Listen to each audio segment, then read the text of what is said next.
François Bayrou, bonjour. Bonjour. Merci d'être avec nous, maire de Pau, président du MoDem, haut commissaire au plan. François Bayrou, nous allons parler évidemment proportionnel, vous y tenez, vote anticipé séparatisme, relance économique, islamo-gauchisme, mais mollesse de Marine Le Pen aussi. Mais je voudrais commencer avec l'épidémie, Covid-19, stable pour l'instant. Le président de la République a fait le bon choix. Il a fait un choix très courageux contre beaucoup de spécialistes, entre guillemets, qui recommandaient au contraire le confinement. Moi, j'ai toujours pensé, vous savez, qu'on ne peut pas mettre un pays sous cloche, sauf conditions qui sont des conditions extrêmes. Ça a été fait le printemps dernier. Hein. Oui, mais peut-être fallait-il à cette époque. Vous vous souvenez, au printemps dernier, oui. On pensait que cette épidémie, c'était une épidémie qui ensuite allait s'arrêter. Une épidémie en une seule vague. Puis on s'est aperçu que ça n'était pas vrai. Et on s'aperçoit aujourd'hui que peut-être on est devant une question que nous avons étudiée avec le commissariat au plan, qui est « et si le Covid durait ?» Mais on voit bien, en tout cas, qu'il y a une issue et une seule à cette épidémie, c'est la vaccination. On voit bien que la question de la vaccination est une question, au fond, extrêmement simple. Elle dépend uniquement du nombre de doses de vaccins disponibles. Donc de la production industrielle du vaccin. De la production industrielle. Un pays comme le nôtre a tous les moyens de vacciner aussi largement qu'on le voudra, dès l'instant que les doses de vaccins existent. Je prends un exemple. Donc à nous de les produire. Je prends un exemple simple. Il y a 22 000 pharmaciens d'officine en France. Oui. Si chacun de ces 22 000 fait 100 vaccinations par mois, eh bien on se trouve à, d'un seul coup, 2 200 000 de plus qui sont vaccinés. Et tout ça sans compter les hôpitaux, les cliniques. Alors produisons les vaccins en France et en Europe, eh bien, le plus vite possible. Produisons les vaccins. Moi je suis heureux parce que nous allons avoir à Pau une unité de production des vaccins réalisée par une entreprise française de production, de mise en condition et de conditionnement des vaccins. Il y aura 3 ou 4 sites en France et je suis très heureux qu'on puisse à Pau en produire des centaines de milliers. Bien, François Bayrou, bon, pour l'instant la situation est sous contrôle, enfin sous contrôle, l'épidémie est stable. En tout cas les chiffres sont encourageants. Bon, l'épidémie est stable, mais si par hasard, comme le disent beaucoup d'infectiologues, si par hasard l'épidémie remontait, s'il y avait une poussée épidémique, que faire? Confinement national ou des confinements locaux? Comme c'est une stratégie, la stratégie zéro Covid. L'Allemagne, d'ailleurs, est en train d'épouser cette stratégie. C'est ce qui se fait en Australie, en Nouvelle-Zélande, je ne sais pas, au Vietnam. C'est ce qu'on annonce qui va se faire. Voilà. Et après tout, c'est une bonne stratégie. Ça consiste à isoler des zones dans lesquelles il n'y a plus de contamination et à rendre ces zones le plus étanches possible de manière que c'est une bonne solution. C'est la solution. Je ne dis pas que c'est la solution. Oui, pour moi, la solution, c'est le vaccin. Oui. Pour moi, la solution pour la réouverture, pour que la vie reprenne. Je pense en particulier aux universités. Oui. Et je pense à la culture, à tout ce qui est justement événementiel. Est-ce que vous allez rouvrir les musées à Pau? Il n'est pas. Moi, je ne veux pas qu'on ait des décisions locales qui soient pas en phase avec l'échelon national, mais on est prêt à le faire. On en a parlé évidemment avec les responsables. Vous n'allez pas faire ce qu'a fait Louis Alliot à Perpignan? Non, vous comprenez. Si on n'est pas solidaire dans une période et une crise comme celle-là, si on ne réfléchit pas tous ensemble, si on essaie de faire de la communication locale, je trouve qu'on n'est pas responsable. Est-ce que le festival de Pau aura lieu l'été prochain, François Bayrou? Alors, le festival d'été. Il y a plusieurs festivals. Oui.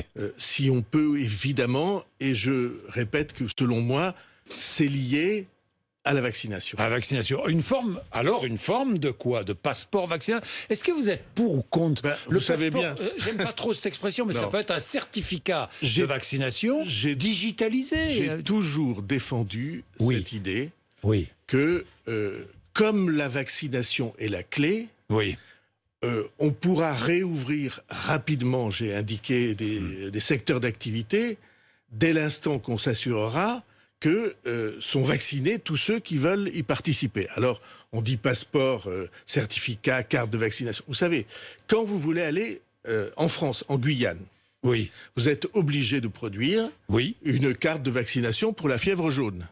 Et personne n'a eu le sentiment que la vaccination pour la fièvre jaune était une atteinte aux libertés individuelles. Alors pourquoi n'ouvre-t-on pas ce débat en France ? Eh bien, je l'ai ouvert, si vous permettez. Je l'ai ouvert, soutenu. Je me suis fait copieusement prendre à partie et même insulter assez sévèrement sur les réseaux sociaux. Mais bon, c'est ça le lot de ceux qui essaient de penser un peu à l'avance. Mais le gouvernement semble très réticent, François Bayrou. Le gouvernement tient compte de l'opinion publique, il y a des avis différents en son sein, mais la chance qui est la mienne, c'est que je ne suis pas le gouvernement. Alors justement, vous n'êtes pas le gouvernement, et ça je pense que nous allons le constater, parce que sur certains points, tiens, par exemple, le fameux vote par anticipation. C'est une bêtise d'avoir comme ça introduit rapidement un amendement au Sénat lors d'une procédure accélérée sur l'organisation de la présidentielle de 2022. Alors, sûrement, ça part de bons sentiments. Vous aurez noté que j'ai fait la phrase de consensus. De consensus. Mais j'arrive pas à comprendre la manière dont ces débats naissent en France. On est devant une question que, vous savez, nous avons soulevée avec le mouvement démocrate depuis des mois et des années, qui est la recherche de nouveaux moyens d'exprimer le vote alors que l'abstention explose. L'épidémie a fait que beaucoup de gens ne sont pas allés au bureau de vote. Et pendant ce temps, quand on regarde ce qui se passe dans toutes les autres démocraties du monde, alors on s'aperçoit qu'aux États-Unis, il y a plus de 100 millions d'électeurs qui ont voté par correspondance pour l'élection présidentielle sur laquelle le monde entier avait les yeux fixés, et on n'a pas pu trouver une seule suspicion.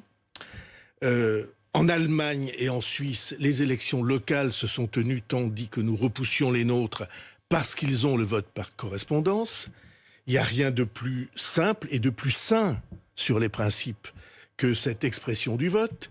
Il y a le vote par Internet. Le président de la République s'était prononcé sur ce sujet. Le vote par anticipation, bon, je ne sais pas si ça a un avantage ou pas. J'ai plus de points d'interrogation que de réponses dans mon esprit. Pourquoi est-ce qu'on n'a pas une réflexion globale sur ces sujets ? Mais pourquoi ? Alors pourquoi ? C'est pas parce que, je vais vous dire, je crois que tout ça est lié au fait que nous n'avons pas de bonnes règles de représentation, qu'on croit que pour être efficace, de la proportionnelle. on croit, mais sur le fond, que pour être efficace, il faut être hégémonique, faut avoir tous les pouvoirs et toutes les majorités.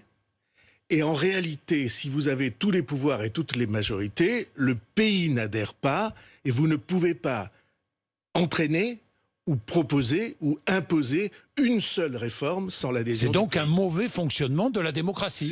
C'est un fonctionnement de la démocratie qui est absolument nuisible. Mauvais, nuisible. C'est-à-dire qu'aujourd'hui, le pouvoir est concentré entre une seule main, celle du président de la République et de sa majorité. Mais François Bayrou, c'est le cas. J'ai toujours été défenseur de la fonction présidentielle.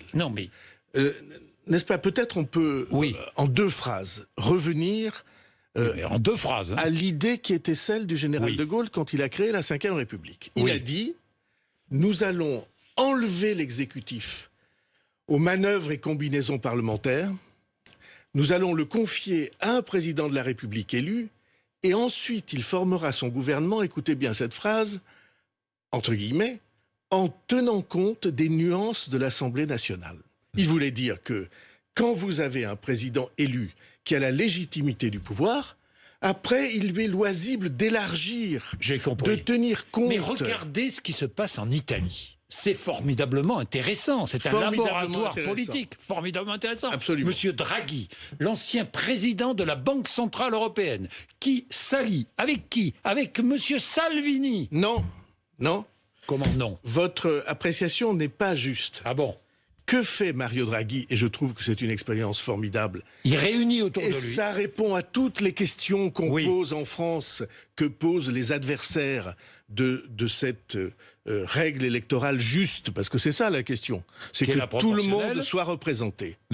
Que vous soyez dans la majorité ou dans l'opposition, vous avez le droit d'être représenté. Que fait Mario Draghi? Il est devant une assemblée qui est divisée. Eh bien, il réunit les forces différentes pour former un gouvernement d'entente nationale. La Ligue, le mouvement 5 étoiles, Monsieur Berlusconi. Tous ceux qui se sont opposés pendant des décennies. Il dit, écoutez, moi je suis le chef du gouvernement. Mais c'est possible en France? Je suis le patron. Mais bien sûr que c'est possible, puisque nous avons l'élection présidentielle. Un gouvernement réunissant toutes ces tendances politiques. J'aime bien parce que vous répétez ce que j'ai plaidé pendant 20 ans. Mais non. Dès l'instant que vous avez un patron, et le président de la République est un patron, investi de la légitimité que lui donne le suffrage de la majorité des Français. C'est à lui qu'on remet le soin de conduire l'exécutif. Dès l'instant que vous avez ce patron investi de légitimité, il peut élargir. Qu'est-ce que c'est la proportionnelle? Il y a une tendance qui a le pouvoir, mais ce mode de scrutin juste l'oblige à tenir compte des autres. À tenir compte même de ceux qui sont dans l'opposition. Même de ceux qui se sont opposés. Alors Marine Le Pen dans un gouvernement d'Emmanuel Macron, pourquoi pas? Non, mais vous voyez que les caricatures... C'est pas des caricatures. Jean-Jacques Bourdin, les caricatures empêchent de réfléchir. Oui, d'accord. Donc, il y a en France des majorités. Il y a des oppositions. Vous pourrez vérifier quelque chose. Aucune des grandes lois, j'allais même dire aucune des lois marquantes qui ont été adoptées depuis 4 ans ne l'a été sans qu'il y ait des votes de l'opposition pour ou des abstentions qui lui permettent de passer. Aucune de ces lois n'a été imposée par la majorité contre l'opposition. Et si on mesure ça, alors on se rend compte que ça n'est pas tant la majorité numérique qui compte. Ce qui compte, c'est d'être capable de rassembler. Et regardez ce que le président de la République vient de faire avec sa décision sur « on ne confinera pas » contre tout le monde. Et bien tout d'un coup, ça a suscité un élan, un soutien, un rassemblement. Mais François Bayrou, dans le ça fait des années que vous plaidez pour cette proportionnelle. Mais j'étais minoritaire, mais maintenant je commence à être majoritaire. Vous en avez parlé avec Emmanuel Macron ces derniers jours? Toujours, oui. Et alors?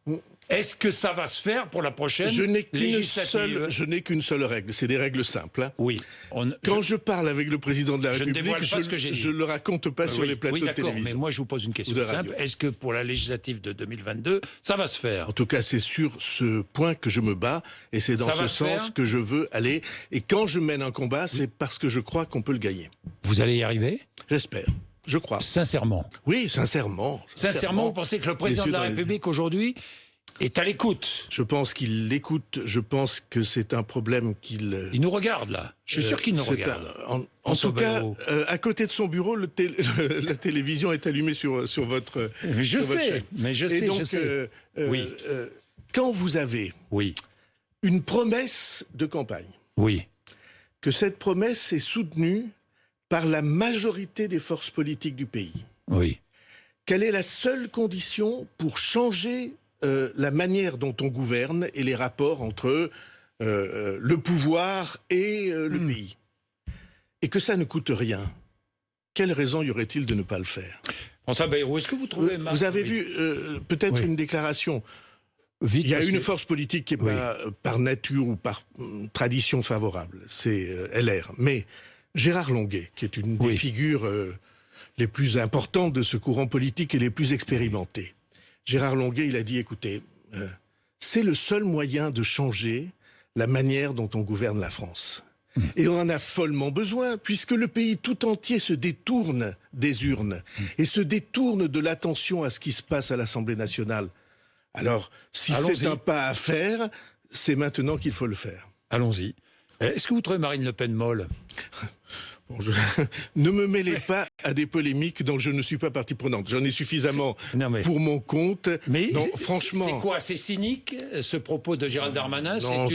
C'est une petite des débats. Tactique politicienne. Ce sont des pics de débats comme il y en a. C'est habile? C'est habile ou pas? Trop souvent. Vous connaissez bien la politique. C'est habile ou pas, François Bayrou? Je connais suffisamment la politique pour penser qu'il faut en parler sur le fond. Le reproche qu'on peut faire à Marine Le Pen, c'est que ces prises de position sont destinées à diviser le pays, à faire en sorte que flambent les oppositions à l'intérieur du pays. C'est sur et sur des questions qui sont extrêmement difficiles, l'immigration, l'identité, et qu'on doit traiter, mais qu'on doit traiter avec la sérénité suffisante pour qu'au bout du chemin, toutes les sensibilités reconnaissent que on les a prises en charge réellement. Alors franchement, François Bayrou, c'est bien parce que vous me conduisez... oui, c'est moi qui conduis l'interview, c'est ça que vous dites. Non, la question suivante. Est-ce que vous trouvez franchement la loi dite séparatisme utile? Oui.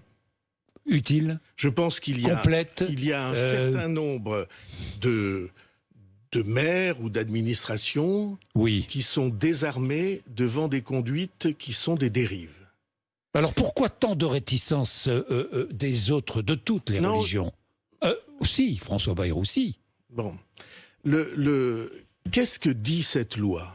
Et au fond, qu'est-ce que dit la grande tradition de la laïcité française? Et j'en parle, comme vous savez, comme un défenseur de la laïcité et comme quelqu'un qui est croyant. Oui. Et donc, qu'est-ce qu'elle dit, cette loi? Elle dit, il y a une séparation des responsabilités et une religion ne peut pas faire la loi. Une religion, c'est une foi, c'est très important pour des familles et pour des personnalités. Mais la religion accepte de vivre dans cette France dans laquelle la loi est pour tous et la foi de chacun est respectée. Mais lors des débats, de quoi a-t-on parlé essentiellement pendant 15 jours? Du voile ou pas du voile? Franchement, vous avez trouvé les débats à la hauteur du problème? J'aime pas juger comme ça. Non, mais moi je juge. En tout cas, je juge une chose. Vous dites, pardon, je vous coupe, François Bayrou, parce que sur ces questions-là, je vous sais très en pointe. Lors des sorties scolaires, peu importe que certaines mamans soient voilées, expliquent les responsables des écoles catholiques qui parfois, catholiques sous contrat, qui parfois ont 70% d'élèves de confession musulmane, dont les parents sont musulmans. Voilà ce que disent ces responsables. Et ces responsables d'école catholique disent que viennent chercher ces parents musulmans? Ils viennent chercher l'espérance, un endroit où l'on parle de Dieu. Un endroit où l'on parle de Dieu. Oui, ils viennent chercher du respect. Du respect. Et franchement, la manière dont on enseigne et dont on parle des enfants qu'on a en face de soi et de leurs parents, ça devrait être le bien commun de l'école privée et de l'école laïque, de l'école publique. Ça devrait être la même chose. Parce on devrait voir la mère de famille avant le foulard. Bien sûr. Pour moi, la laïcité, c'est ça. La laïcité, ça veut dire qu'il y a une compréhension mutuelle, qu'on comprend ce que c'est une mère de famille issue d'une tradition, qu'on comprend ce que c'est un enfant qui cherche à s'en émanciper assez souvent. Comprenez, l'autre nom de la laïcité, c'est le respect. François Bayrou, est-ce que l'islamo-gauchisme gangrène la société? Et l'université qui n'y serait pas imperméable, c'est ce que dit la ministre Frédérique Vidal. Bon, j'observe beaucoup l'université française, et ça ne me paraît pas être le premier problème de l'université française. On est aujourd'hui devant des questions qui sont des questions extrêmement lourdes, avec des étudiants qui n'ont pas vu d'enseignants physiquement depuis des mois et des mois, et c'est particulièrement grave pour les étudiants qui entrent pour la première fois à l'université, des moments dans lesquels la vie se joue. On découvre des amis, on se fait des amis pour la vie. Certains sont épanouis, d'autres sont introvertis, ont du mal à rencontrer. C'est souvent la première fois qu'ils sortent de leur famille.